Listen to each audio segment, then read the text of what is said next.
Family, कशा आहात तुम्ही सर्व? नक्कीच मजेत असणार. मी सुद्धा खूप मजेत आहे. मी स्नेहल तुम्हा सर्वांचं आपल्या चॅनलमध्ये अगदी मनापासून स्वागत करते. तर जसं मी तुम्हाला लास्ट व्हिडिओमध्ये सांगितलं होतं, आय थिंक की मी परमनंट स्ट्रेटनिंग केलेली आहे, म्हणजे मी स्मूथनिंग केलं आहे. तर स्मूथनिंग केल्यानंतर ना माझ्या केसांचे काय रिझल्ट आहे वगैरे हे मी तुम्हाला दाखवणार आहे, पण ते नंतर दाखवते पुढे व्हिडिओमध्ये. सकाळपासून ब्लॉग शूट करते करते म्हटलं घरी पण माझं ते अजिबात करणं झालं नाही का, तेही पुढे सांगते. त्याआधी ना आता उन्हाळा सुरू झालेला आहे, सो फ्रीजमधलं पाणी मी घेऊन आली आहे आणि ना सकाळपासून म्हणजे मी शॉपला आली, पूजा वगैरे केली आणि मी येऊन जवळपास 2 तास झाले असतील.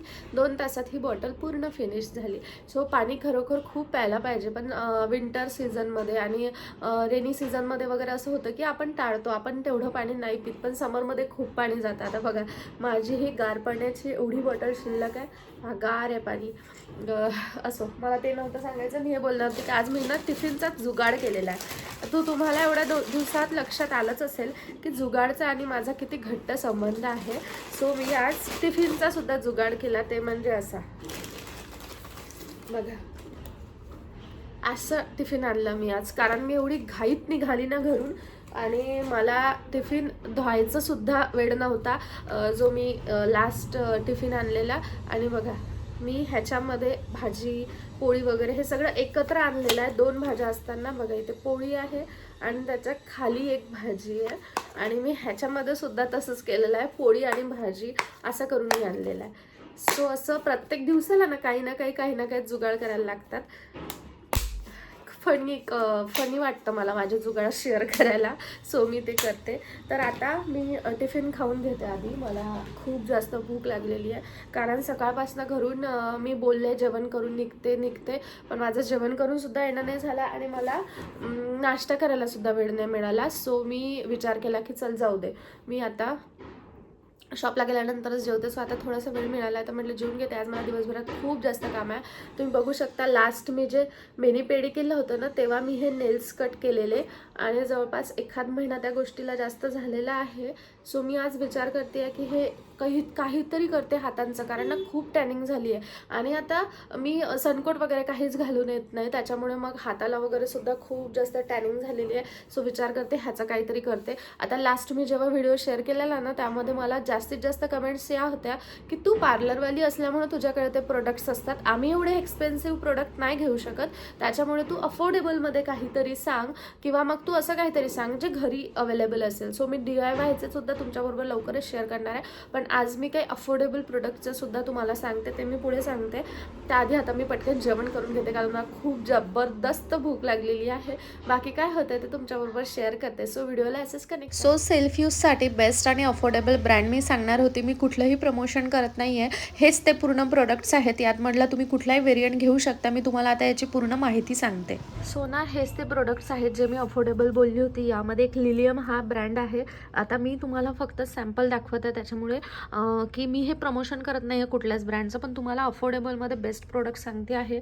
तर हे डॉक्टर रशेलचं बद्दलचं सर्वांना माहिती असेल. यामध्ये एक हॅलोरॉनिक आहे, त्यानंतर D10 आहे आणि फ्रूट आहे. तर यामध्ये पूर्ण मिळतं, जसं फेस पॅकसुद्धा मिळतं, स्क्रबसुद्धा मिळतं, जेलसुद्धा मिळतं आणि क्रीमही मिळतं. तुम्हाला सेल्फ फेशियल करायचं असेल तर त्याच्यासाठी सुद्धा ते युजफुल आहे.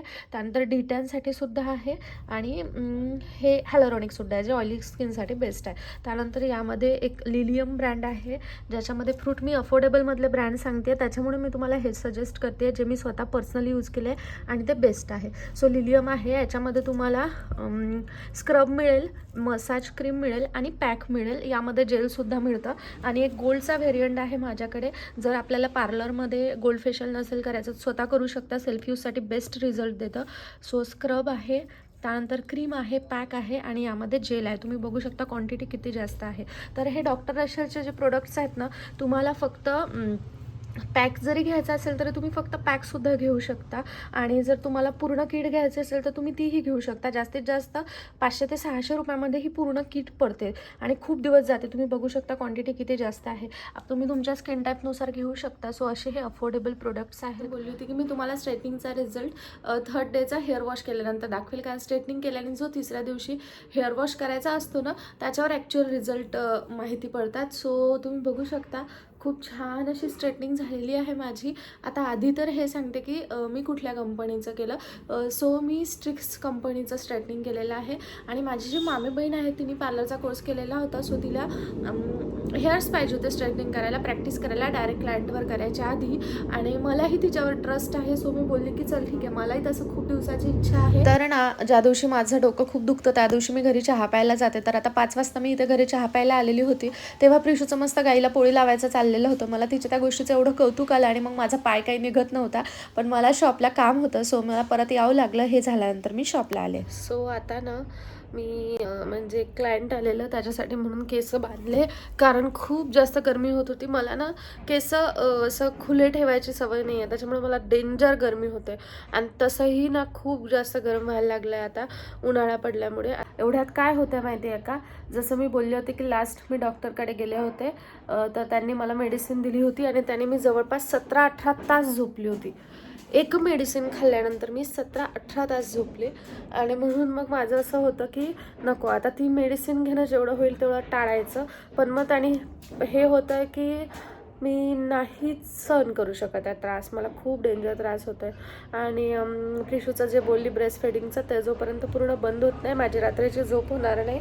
आणि रात्रीची झोप जोपर्यंत होणार नाही तोपर्यंत माझा त्रास कमी होणार नाही. सो आता बघूया प्रिशूच्या याचं कसं काय होतं आहे. तर डॉक्टरसोबत बोलली तर डॉक्टर हेच बोलले, तुला तिचं कमी करावं लागेल आणि तिचं कमी केलं की मला त्रास होतो आहे, असं आहे. बघू आता कसं काय होतं ते. आता घरी जाते मी, घरी त्याच्यानंतर मग बाकी काय होतं ते तुमच्याबरोबर गेल्यानंतर शेअर करते.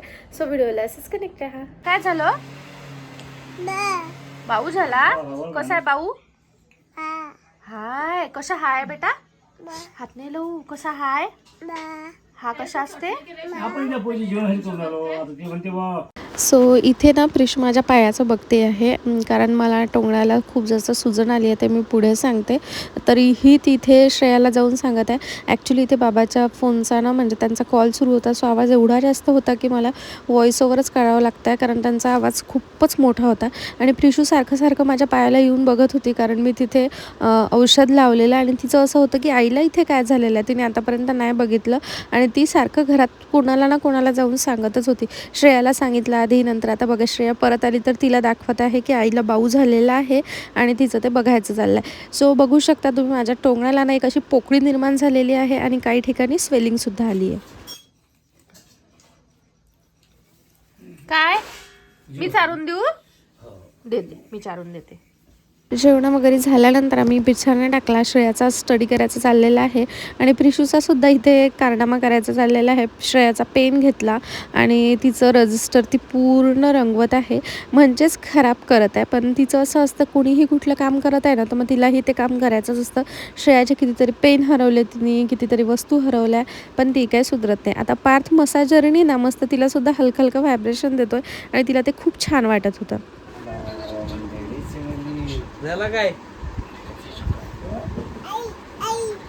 आईची केली बेटा बाबा पहिलेच. ये काय केलं आपण? टकलूची मसाज केली टकलूची. कसं वाटलं? आहा, कसं वाटलं? 11:45 म्हणजे 11:45 वाजले आणि एवढ्या रात्री आम्हाला आईस्क्रीमची क्रेविंग झाली. कोणाला? श्रेयाला. मला नाही झाली. श्रेयाला आणि आईला आईस्क्रीमची क्रेविंग झाली एवढ्या रात्री. स्विगीची ऑर्डर येत आहे आता. किती वाजले? 11:46. काय पाहिजे? आईस्क्रीम. आईस्क्रीम कुठे आहे बेटा? कुठे आहे आईस्क्रीम? कुठे आहे आईस्क्रीम? काय पाहिजे? वाजल्यात रात्रीचे 12 आणि एवढ्या रात्रीपासून सगळे लोक झोपल्यात आणि आम्ही दोघी मिळाले की स्विगीचा वेट करतोय आईस्क्रीमसाठी, कारण आम्हाला आईस्क्रीमची क्रेविंग झाली. आईस्क्रीमवाला येईल तेव्हा आम्ही ते घेऊ. एवढ्या रात्री खरं तर भीती वाटत आहे बाहेर थांबायची. 12 वाजलेत. 12.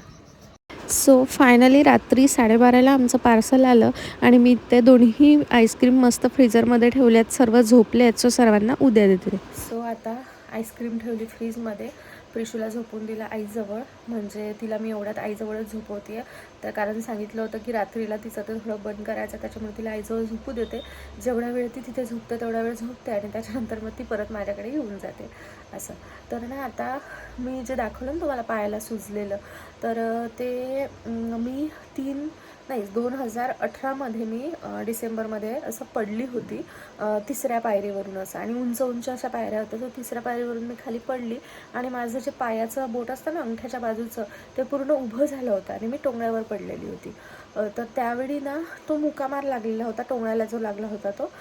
तर डॉक्टरनी तेव्हा मेडिसिन वगैरे दिली होती, तेव्हा मला काहीच त्रास नाही झाला. पण डॉक्टर बोलले की हा त्रास 1 वर्षांनी होऊ शकतो, 3 वर्षांनी होऊ शकतो, 5 वर्षांनी होऊ शकतो, 10 वर्षांनी होऊ शकतो किंवा होणारही नाही असं.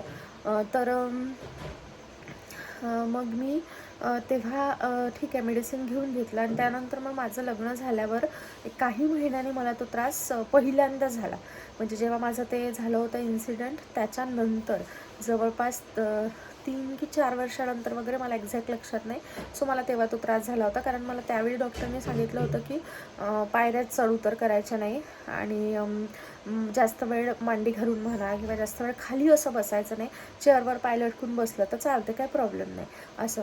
आणि मग मला लग्नानंतर एक 5-6 महिन्यांनी त्याचा खूप जास्त त्रास व्हायला लागला आणि मग आम्ही पुण्यामध्ये सुद्धा डॉक्टरला दाखवलं, पण तिथे मग काहीच आराम नाही पडला. सो मला मेडिसिन घेऊनही आराम पडत नव्हता, मला खूप त्रास होत होता आणि त्याच्यामुळे मग मी नंतर इथे दाखवलं अमरावतीमध्ये. सो नागपूरचे स्पोर्ट्स स्पेशालिस्ट आहे ते, म्हणजे नीचे सर्जन आहे ते, त्यांना दाखवलं.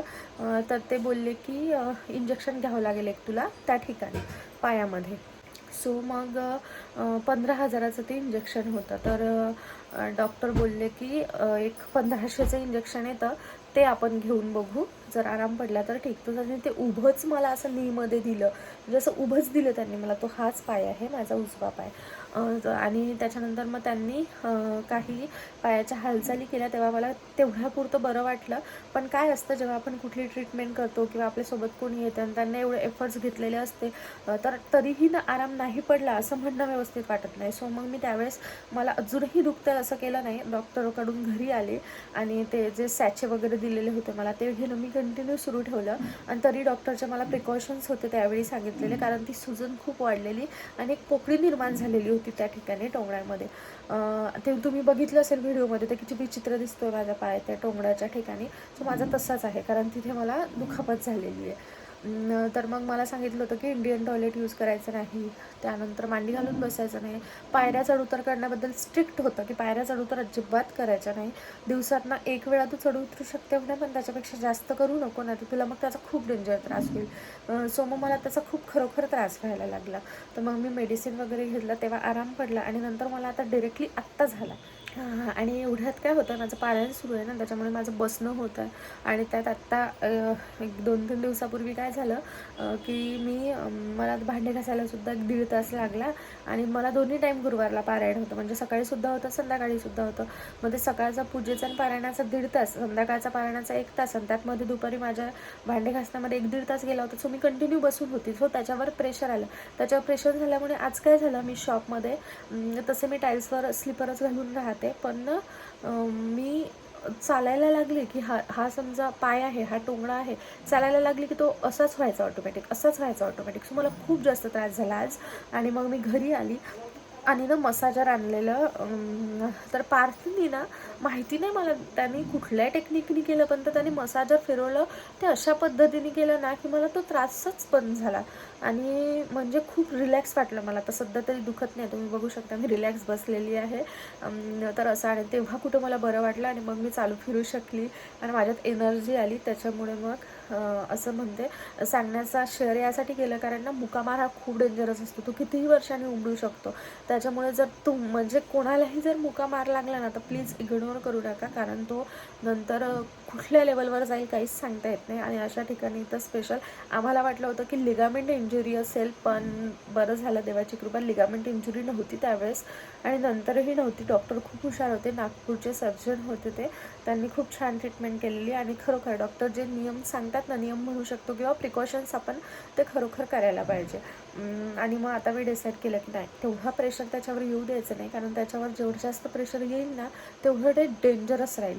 सो असं आहेच. चला मला झोपायचं आहे, मी ते विसरली होती. प्रिशूला आईजवळ टाकलं आणि मग मी शक्यतो प्रयत्न करते की आजचा व्हिडिओ आजच एडिट करायचा, त्याच्यामुळे मी ते बघत होती. तर मला लक्षात आलं की आजचा व्हिडिओ एंडच करायचा राहून गेलेला आहे. त्या आईस्क्रीमच्या ह्याच्यानंतर आईस्क्रीम आणलं, त्याच्यानंतर सगळेजण झोपलेले आहे, कारण पार्सल लेट आलं, रात्री 12 वाजलेले आहेत ना, त्याच्यामुळे सो आता ते फ्रीजमध्ये ठेवलेलं आहे, ते आम्ही नंतर कधी खाऊ. सर्व झोपले तर मलासुद्धा झोपायचं आहे. पण त्याआधी एडिटिंग फिनिश करायची आहे, कारण पेंडिंग होते. मग आयफोनच्या स्टोरेजचे प्रॉब्लेम तर तुम्हाला माहितीच असेल. सो चला आता मी या व्हिडिओला इथेच एंड करते. तुम्हाला हा व्हिडिओ कसा वाटला मला कमेंट सेक्शनमध्ये नक्की सांगा. मी सांगितलेले प्रोडक्ट्स नक्की यूज करून बघा, अफोर्डेबल आहेत पण खूप छान आहे. विचारले होते मला बऱ्याच जणांनी, म्हणून सांगितलं. सो चला या व्हिडिओला फायनली इथेच एंड करते. भेटूया नेक्स्ट व्हिडिओमध्ये. तोपर्यंत bye bye, take care and thanks for watching my video.